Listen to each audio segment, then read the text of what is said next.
There. There we go. Yeah, got it. All right. Yay. Yay? Yes. Hot dog. Now, Janet, I need to make sure, I need to go back and make sure Janet can talk to me. Give me just a second. So I don't want to mute me. Janet, talk me, let me think. Participants, I want to make sure Janet can talk. At the bottom of participants, you can mute all participants and allow them to unmute themselves with their mic, and then And then I want to unmute Janet. All right, are we set to go now? All right, excellent, excellent. So friends, Janet is going to be maintaining the screen sharing. She's going to be watching the chat room and watching for questions, so I can just present the lesson. And the lesson, just remember, as a preschool director, this is kind of what God's been talking to me about. When my vision for today, this was my vision. We were all going to be sitting outside in the outdoor classroom under those beautiful shade trees, and everybody was going to bring a lawn chair and their coffee, and we were going to sit outside in that beautiful space and hear nature, and we were going to talk about how nature talks to us and how it meets the needs of preschoolers. And instead, I'm staring at a screen that says gratitude, and I'm trying to learn to practice that where we are right now. And so I've had to adapt and pivot and change. And then as I've worked on preparing this over the last few weeks, it became evident to me on a daily basis that this was the right topic, because things would come to me and things would happen in my life. Devotionals would be sent my way, and it was all about thankfulness and gratitude. So here's what I have to share, and I hope you get something from it and learn. So, oops, too far. So here's here, one sec. Okay, I'm not working. Don't need that. There we go. Here is what we were going to gather. We were going to gather just a few supplies. I'm assuming now, since we're a ways into Sunday school, that we have gathered, if you're going to. So we're going to go on and we're going to just talk about what gratitude is. And gratitude is the quality of being thankful, the readiness to show appreciation to, and for the return of kindness. So that's just a general definition of gratitude. But you notice the word thankful is up front and center, right there at the beginning, the quality of being thankful. So I have an example, you all. So if you would make sure that your volume is turned up on whatever you're on, if you're on a computer or an iPad, if you'll make sure your volume is turned up so you can hear. This is the story. This is my granddaughter. I have 3 grandchildren in Maryland. My son-in-law is a pastor there of Heritage Baptist Church. And this is my youngest granddaughter in Maryland. I also have 3 grandchildren in College Station, and you'll hear a little bit about them later on. But this is Karis. And what happened is at the very beginning of this in March, I worried about my grandchildren stopping to read. Kara struggles with reading a little bit. She's in the 3rd grade, and I wanted her to continue reading. Now her brother and sister who are bigger, they're avid readers. I mean, huge books. Karis is still in small chapter books. So we had sent a little encouragement, because all of you as grandparents know, what do you do when you want to encourage your grandchildren to do something? You throw a little bit of money their direction, right? And so, so we said, if you all will continue to read books and keep a list of them, we will have a little something for you at the end. So what we did is we encouraged this reading, and I had bookmarks sitting around the house. I don't even know how I accumulated them. And so I had mailed a bookmark to all of the grandkids with a note. Karis's didn't arrive for weeks. And I would say, Karis, did you get your bookmark? No, I haven't gotten it. And I'm thinking, how can this happen? So this is what happened when the mail finally came to Annapolis, Maryland. I think it's your bookmark. It's really pretty. Oh, wow. Wow. Let's read what it says. Dear Karis, hope you like this Girl Scout Juliet Gordon Lowe bookmark. Keep reading. We know you will be great at it. Love, Dee Dee and Papa. Whoa, this is so cool. Whoa. I don't know if you know I'm recording. Tell them thanks. Thank you, Dee Dee and Papa.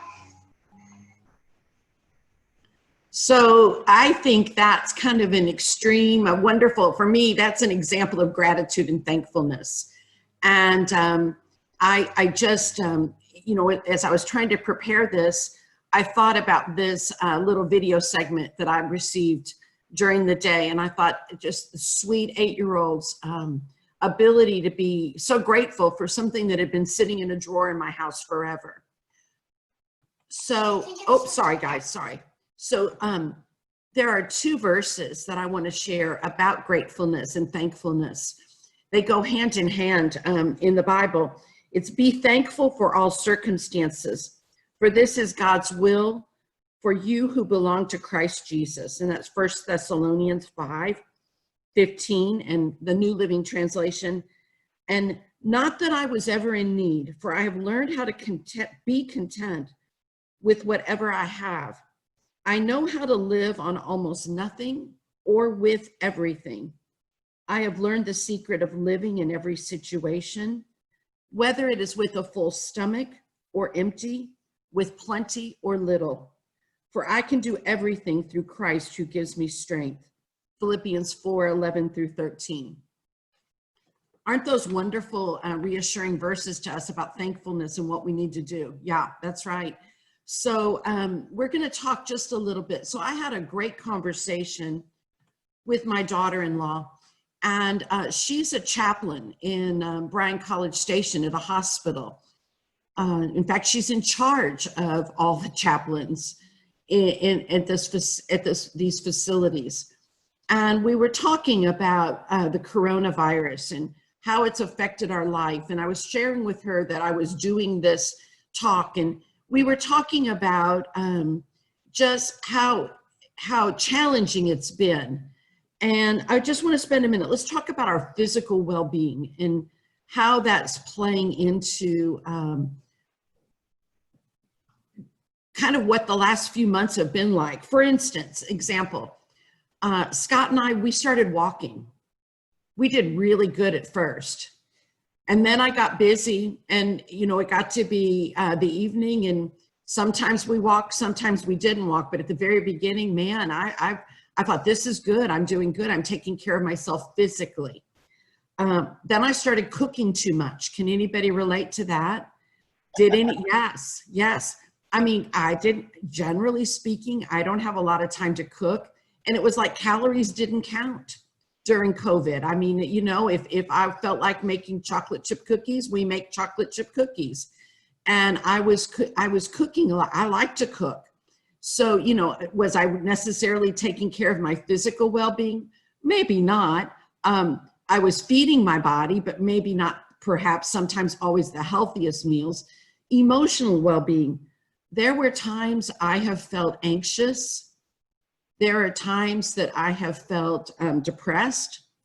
I imagine everybody can relate to that. There have been times that I just didn't want to do anything. At the very beginning, I found myself, I couldn't put my phone down. It was like I was constantly on social media. And I have found for my emotional well-being, I'm much better off if I turn the news off. I don't need to watch the news all day long. And I find it makes me a happier person if I have music on, if I have my windows open, if I have bright sunshine, and that leads to my ability to be grateful, to show thankfulness. I'm thankful we have food in the house. I'm grateful. Spiritual well-being. It has been a challenge, hasn't it? Learning to adapt to these different ways to gather as a church community, as people of faith. But we've done it. We've done it. And in some ways, we're making differences, and we're helping some people being able to be a part of the body that perhaps in the past couldn't get up and go to church on Sunday for whatever reason.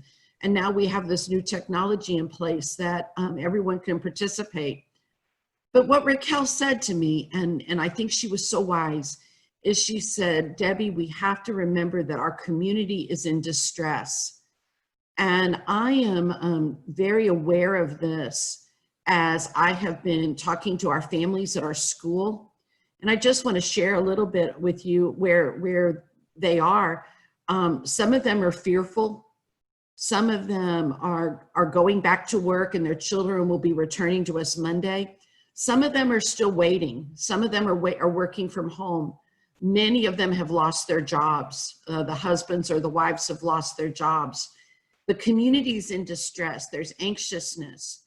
And I think as the church, we have to continue to reach out and minister to them, love on them, be a safe place they can talk, and just pray for peace, and demonstrate how to show gratitude.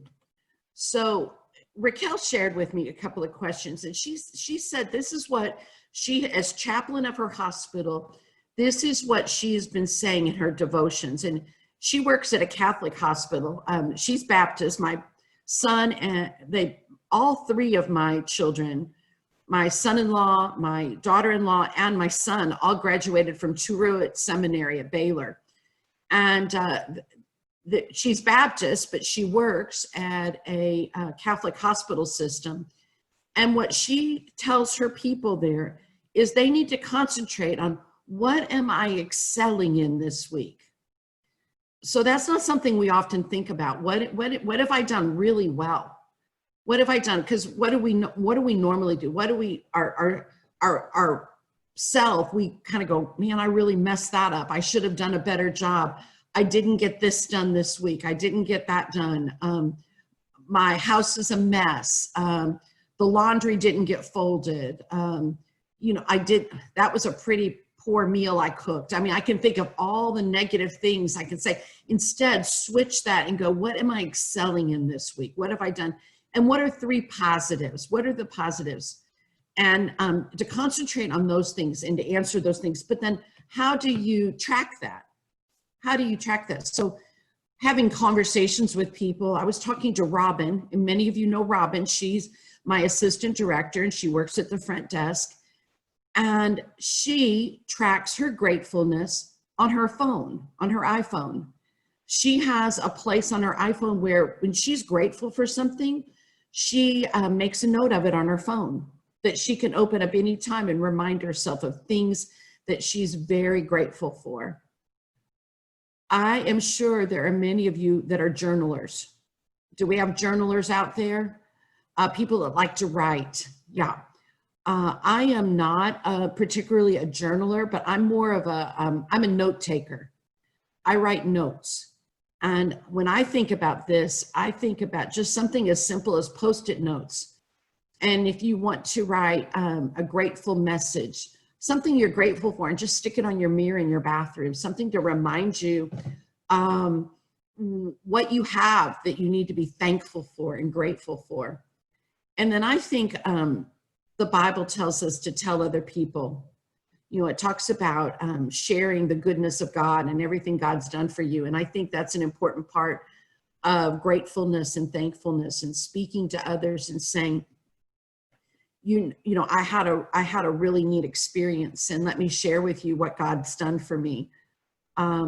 This person wrote a note to me that meant a lot. Let me tell you about it. So Janet, in our chat room, do we have anybody that's got any great ideas of how to track gratefulness? Is anybody Yes. saying anything? Yes, from Bill Severn, we have thankfulness should be a way of life for us, naturally flowing from our hearts and mouths. Rather than looking at what we are lacking in our lives, we should thank God in everything, realizing that God owes us nothing, and yet he has graciously given us all the things in Jesus Christ. Wonderful thought, Bill. Amen, Bill. Bill, next time you get to teach, okay? Next, I was also going to say, I've learned from one of my daughters, she uses a white whiteboard marker, and she just writes the people she's praying for on her mirror. So she's got all these colorful names, and it's a good way to remember the people that you want to pray for every day. I love it. Because one of the things when we say, I'll pray for you, if I don't write that down, if I don't write down when I will forget. I know myself and I will forget. And so that practice of writing down, and that's why Robin puts things on her phone. So keep joining into the chat, you all, okay? I can only see the Hafgers and Barbara. So you all, if you see me staring at you, I'm staring at you all because you're my people on my screen, okay? And thank you for your kind faces. So it's very nice. I'm grateful for you. So as we move on, I want to talk about something that happened this week. So during this experience that we've been in over these past couple of months, with the school being closed and now just about to reopen, I have actually developed stronger relationships with sister directors across the community of Dallas and this area, and actually across the state of Texas. And one of the groups that I'm a part of is a group of directors all over the state of Texas. And it has a brand new director. Her name is Monica. And she became director at the very beginning of COVID. It had just become kind of a topic at the very beginning of March, right before spring break. And we went away to a conference where she was introduced as the director, and then this happened. And she has had to absolutely assume a leadership role in this group and has done it beautifully. And Monica, without knowing that she was helping me, sent me this devotional. She sent this out to everyone in our Facebook group. And it's written by a lady named Lisa TerKeurst. And I know a lot of people follow her. And the name of her study is Adventures, Leading Women in the Adventure of Faith. And Lisa talks about Daniel. Now, I have a soft spot in my heart for the name Daniel because we named our son Daniel, and Daniel in the Bible has always just kind of been something that spoke to me. And I found this kind of old school Sunday school picture. I don't know about y'all, but I remember back when I taught preschool, you would get a teaching picture for when you did the Bible story. So here's my teaching picture. So about Daniel. So Daniel, what happened, and I'm going to refer to Lisa's notes because I don't want to miss anything because it's so powerful what she said. She says this: nothing can throw me into a pit quite like circumstances I can't control. Well, I'm an awful lot like Lisa TerKeurst. I like to control things. I like everything to be just so, okay? I can sit and spin so quick when things don't go the way I think they should go. And that's just a weakness I have. And we all know who's ultimately in control. But you know, in my worldly self, I like things just so. So Daniel, nothing was going the way he wanted. He sets an example though in Daniel 6, 1 through 15. And he's just learned that anyone that's caught praying to anyone besides King Darius is going to be thrown into the lion's den. Now, I would have been pretty frightened about being thrown into a lion's den. But of course, Daniel was not. He instead what Daniel does is he goes home and he opens his window up so anybody can see him, and he prays, and he points himself towards Jerusalem, and he gets on his knees and he prays. And he doesn't pray things that I think I would pray. He doesn't pray things like, oh, God, save me, or I'm so scared, or this is too much, or using the Old Testament Bible word, God, smite my enemies and wipe them out. He doesn't pray any of those things. Instead, he spoke a prayer of gratitude.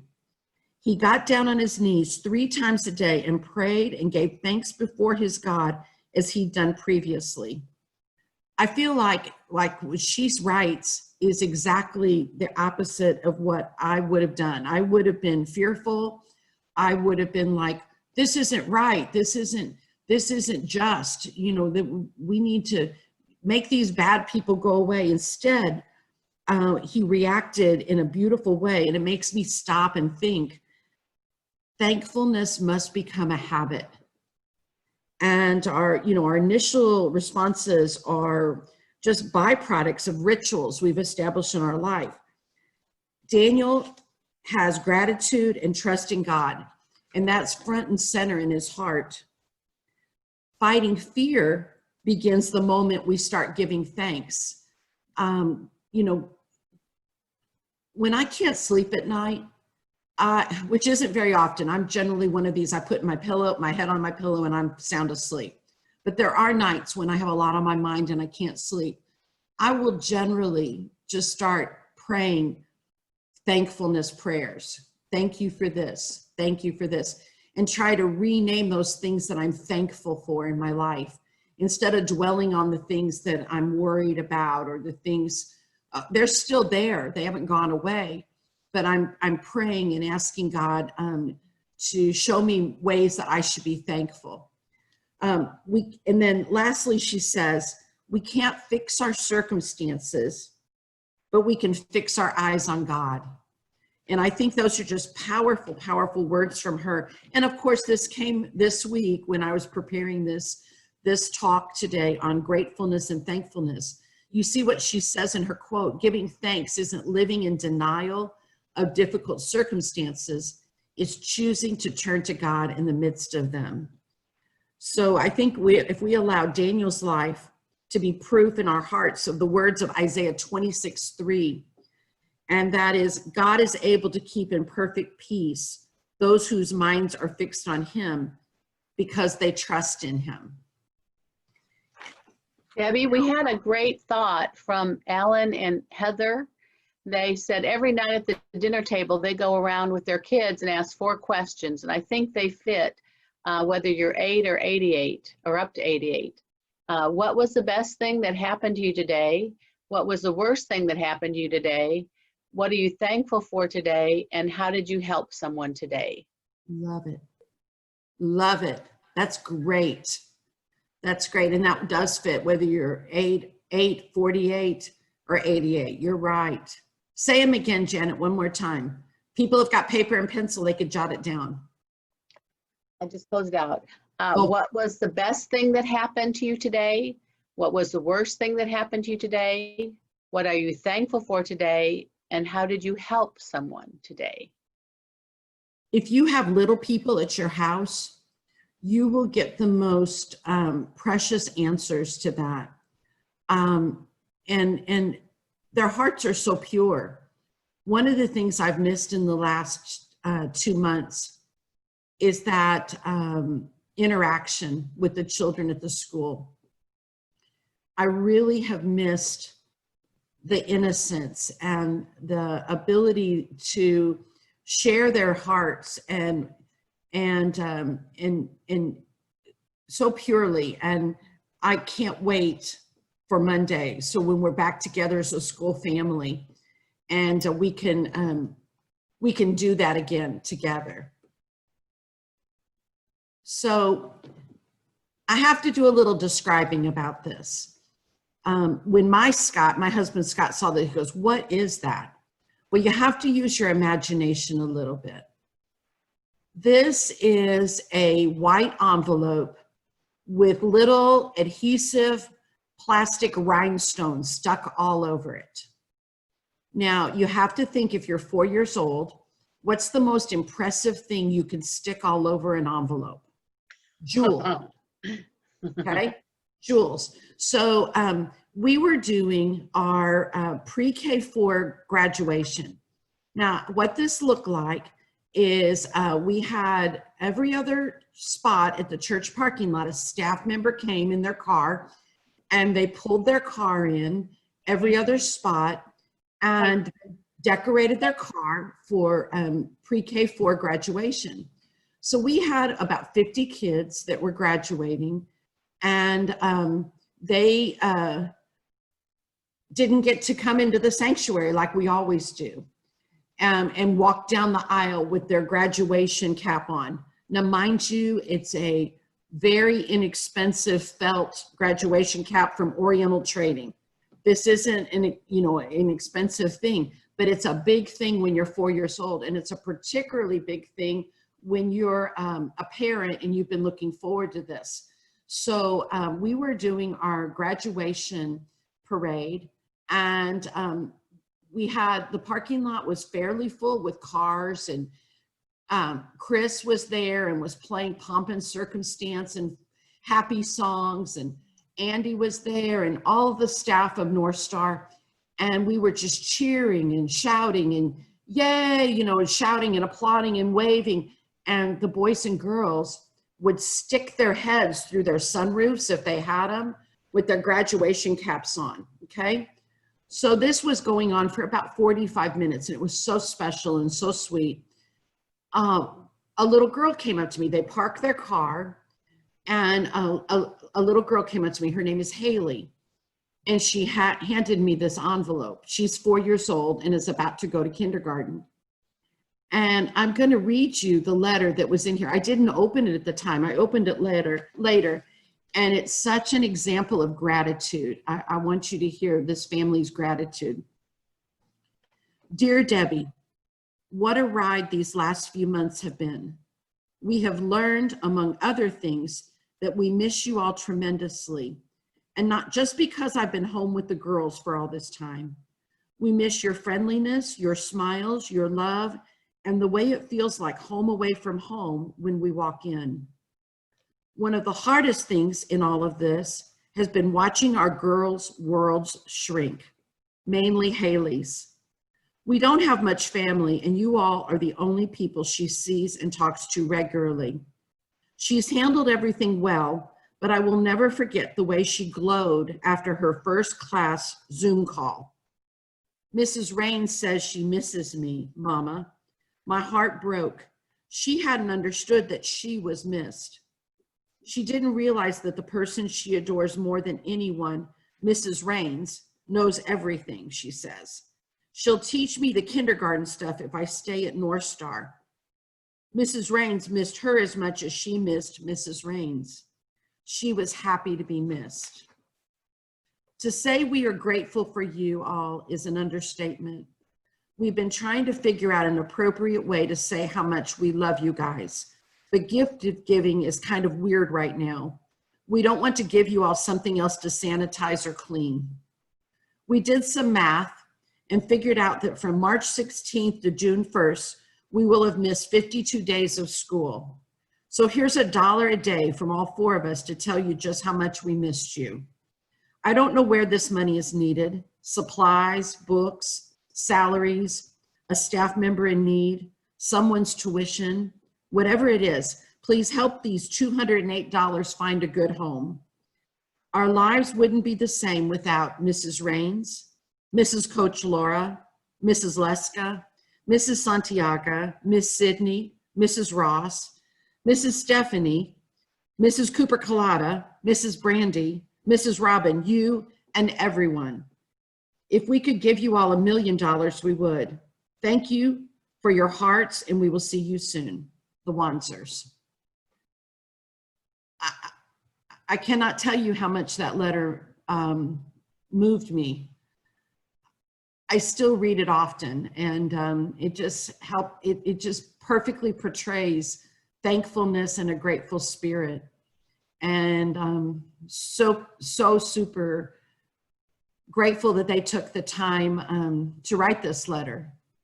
Now, since this time, I've heard that there's an employment issue here. So if y'all would pray for this family for employment, okay?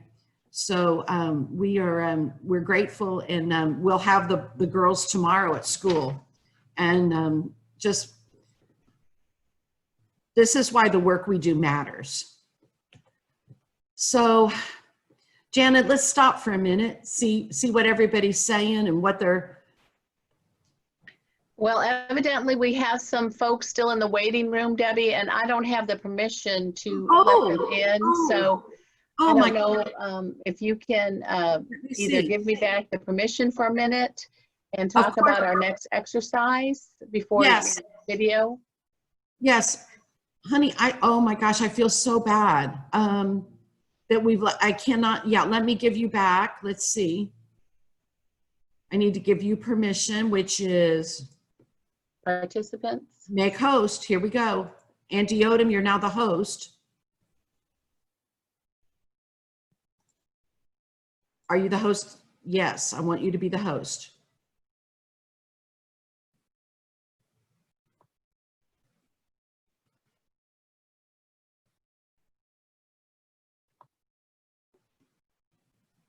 Are they in, Janet? Working on it. Okay, I need to owe them an apology. I don't know that I could have let them in, but like the big major disclaimer is, here is, I am not a Zoom expert. We said that at the beginning.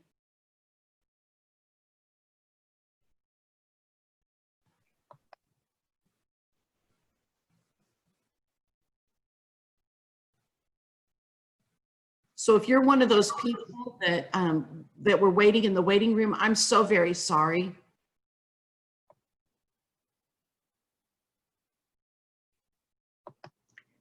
Okay, I'll give it back to you. Okay. This is a little scary. I'm kind of understanding what we're doing.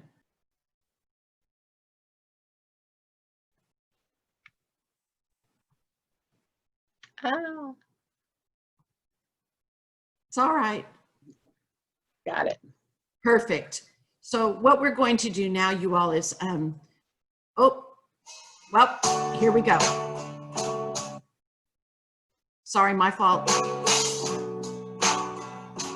Today's spiritual practice that we will explore is called Praying in Doodles, or Praying in Color, inspired by Sybil Macbeth's book, Praying in Color. It's a form of prayer that connects the creative with the spiritual, and it's a simple way of praying that anyone can do. By doodling and the use of color, you can let your mind and spirit connect with God in the way that might be different for you. Many times, I find this opens my soul up in powerful ways and in playful ways. First, gather your paper, colored pens or markers, or another colorful medium. Begin by choosing a name for God. Write this on the page. Next, add color, lines, doodles to your name for God.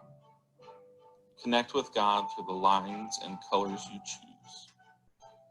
When you are ready, select a word or phrase that shares what you want to say to God today. You might want to pray for a person or a situation, or share something that is on your heart with God. Write the word or phrase that represents this on the page. Next, you will fill in the space surrounding your word with lines and colors and doodles until you are finished with that portion of your prayer. Continue this process until your prayer is complete. You may fill up the page or you may only make a few doodles. Either way, it's another way to connect with God. And bring this practice with you wherever you go, and you may find spaces for quiet, maybe on a Post-it note or a napkin or in a journal. Also, teach this to children in your life, as it's another way for them to engage in prayer as well.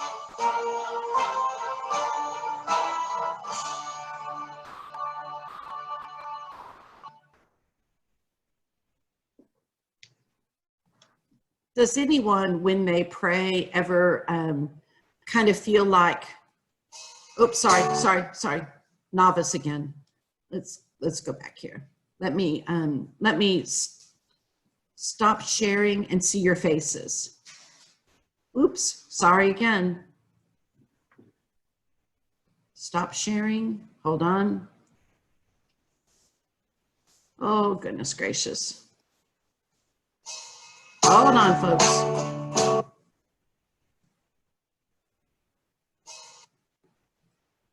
End of slideshow. There we go. Oh. Hang on, folks. Debbie, you're good. We can see you. You We're can not sharing The now. whole group, you aren't I want sharing. to see, I want to see you. So give me just a minute. Give me just a minute. Don't look at my screen. It's nasty, messy.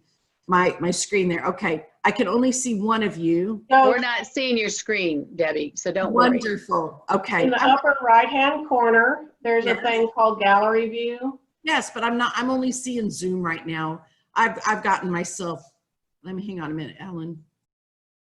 You know, one of the things I've discovered with this, Down at the very bottom on your bar that shows all the apps, there's Yeah. a camera, a blue camera. Can you click that one? no, because the blue camera, no, I've only got but here's the one thing I've learned, y'all. I found it. Thank you, Ellen. The one thing I've learned just doing this is if you take a deep breath, it gets a little less scary with this Zoom business. So I would love to unmute all of you. I'm going to give control. I'm going to give control back over to Janet and more. I'm going to give Janet to make Janet the host. Yes. And I want to encourage you, Janet, I think you're the host now. Wonderful. I want to encourage you to try that method of praying. My mother is into coloring right now. Is anybody else into coloring? Okay, some people are colors. Okay, so when I pray, sometimes I find my mind wanders. Things will distract me, and I'm thinking that method could be a really superb way to concentrate. And how I envision it is you put something you're grateful for in the middle, and then let your mind go apart from that. What other things am I grateful for? What has God provided for me? What ways can I do for others? And just use that as a method of prayer, and then tack that up on a bulletin board, tack that up on your bathroom mirror, wherever you see things. And that could be another method instead of the "Dear God, thank you for everything you've done for me" method. Like I pray in chapel on Wednesdays. That's just another lovely way to pray that I actually am going to be sharing that with my teachers.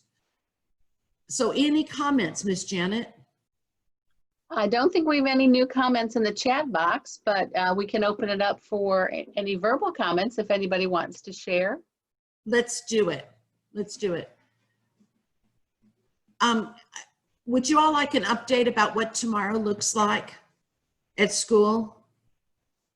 Sure, I'm seeing some thumbs up. I kind of thought you might.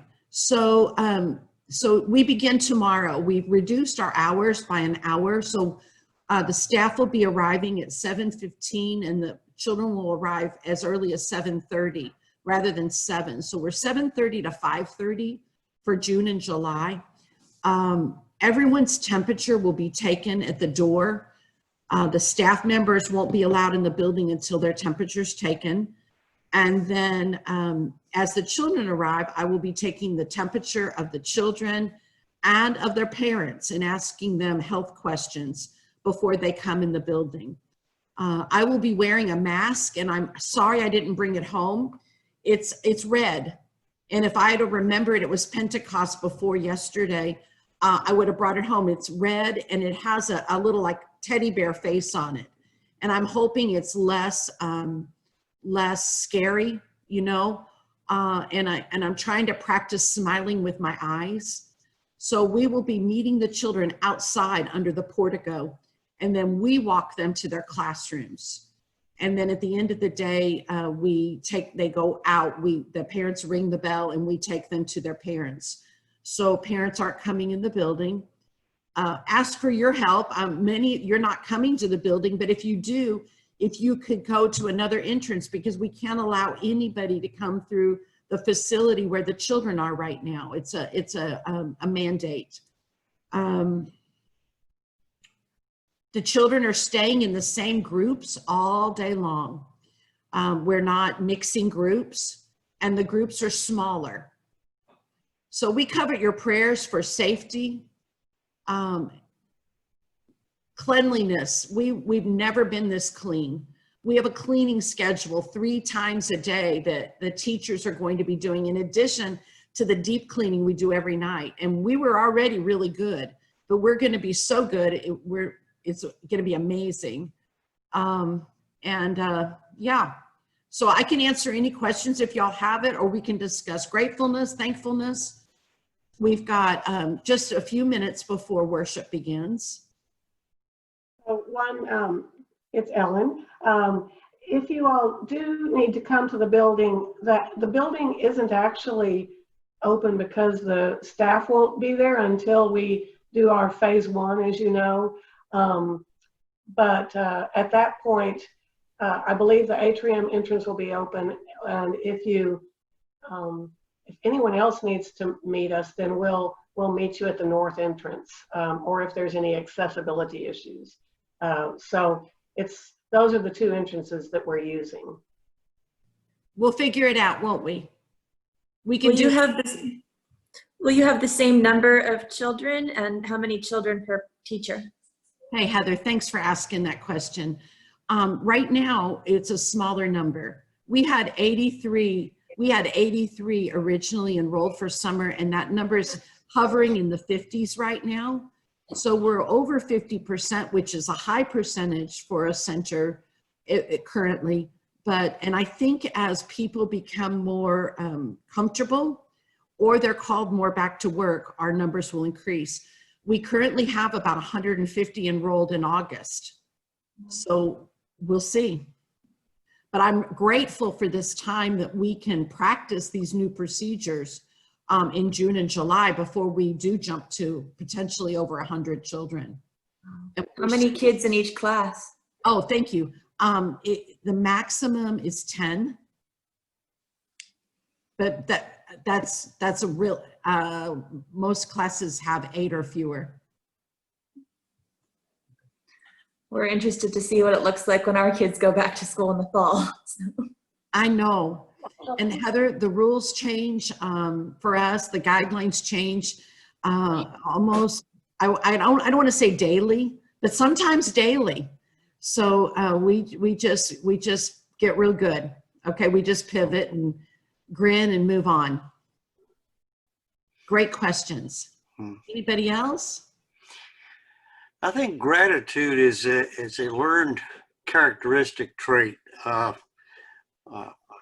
As we age, we go through difficult times, and it's kind of hard to see that there's a light at the end of the tunnel, and sometimes we feel pretty hopeless. And I think if we keep track of the things that really do work out for us, in many cases, what we think is bad turns out to be a real blessing in hindsight. So we have to build a certain degree of faith that even in hard times, things are going to work out. And you're coming and putting down notes. It's almost like having our stones of remembrance that we know, God's in control, and He has a plan, and it's going to be a good one. I could not agree more. I love that term, stones of remembrance. That's great. Awesome. And I would just like to say, one of the things I'm thankful for is all of the effort and skill and things that you and the staff have done to prepare for this and to make it happen. And that's true in the church and in the school as well. So I really appreciate and filled with gratitude for what you've done to make tomorrow now a possibility. Thanks, Robert. Thanks. And I want you to know, Thank you, Susan. I did not know your topic till earlier this week when I was looking at the e-Spirit, and I hope I didn't jump on any of your thunder for next week, okay? For when you teach next week, Robert. So I'm just hopeful that I did not mess anything up. Anybody else? I had a comment, Debbie, about your definition of gratitude. The third definition was about giving to others, or can you just refresh my memory? Are you talking about the biblical definition? definitions or Lisa Churkhurst? No, the definition, the dictionary definition. Oh, the dictionary definition. Okay, hold on. Thankfulness. Readiness to show appreciation for and to return kindness. Yeah, and I think that was a new thought to me. So thank you for presenting that, because I think that's something, you know, we're always, you know, ready to say, you know, thank you for this or that, but I need to remember that readiness to show kindness to others. Straight off of Google. That definition straight off of Google. No Well, magic. I'm very thankful for your meeting today, for your presentation. It was excellent, Thanks, wonderful. Barbara. Thank you. I can't tell you, I have worried about it, okay? I'm worried.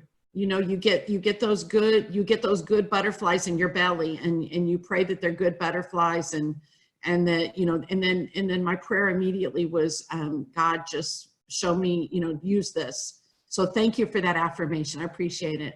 Y'all, I don't know. Let's close in prayer. Yes. I will Can go I ahead. say one thing? Can I say one thing before we do that? So Debbie, the idea of you going into this whole new chapter tomorrow, and you're being here teaching us about gratitude today is absolutely huge. And we are so grateful, and our prayers are with you all, and all the teachers, the staff, the students, the families. It's a scary time, and we're grateful for you. Thank you, Ellen. Thank you. Y'all, I love all of you, and I feel your support, okay? I feel your support, and I covet your prayers. And Janet? thank you. Well said, Ellen.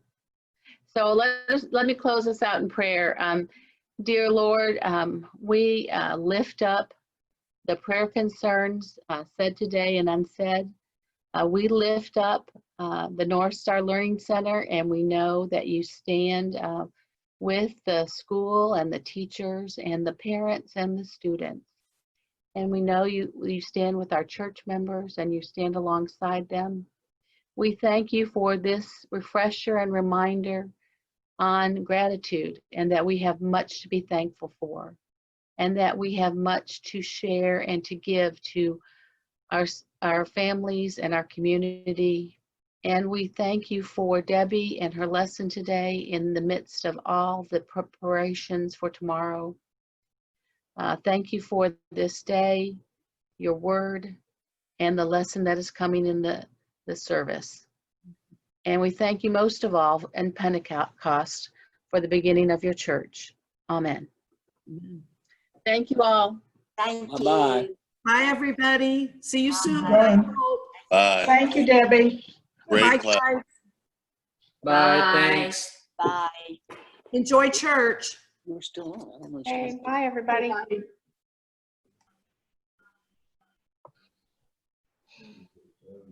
Yeah.